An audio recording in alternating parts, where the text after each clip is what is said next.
cleanup continues in much of the Green Mountain State, especially some of the hardest hit towns in central Vermont. As ABC 22's Matt Holderman reports, some people in Waterbury had near misses 2 nights ago, while others weren't so lucky.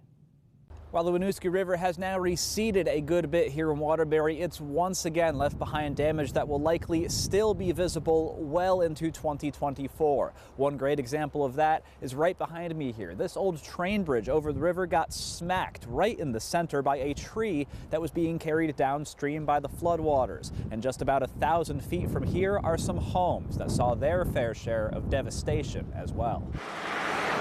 In total, town officials say this latest round of flooding affected nearly 50 households and a number of businesses. Some had anywhere from 7 inches to 7 feet of water in their basements, but many were able to get their personal belongings out just in time. It appears that people are finally picking up on that and not loading up their basements and then having to throw it out. There's one dumpster for all these people to use, and it's not filled like July. And here on Elm Street in downtown Waterbury is another great illustration of how Monday night's flood stacks up to others historically. You could see the high water mark from July's flooding up here compared to what appears to be the high water mark from Monday night's flood down here. You could sort of see the difference in color on the rock here. So without a doubt, Monday's flood not quite as bad as the one in July, but still making an impact nonetheless. We had one resident that called the fire department demanding that we pump her basement out. And I said, well, we're a fire department, we don't do that. She was just so emotionally involved in what was going on that she wasn't really grasping what was happening.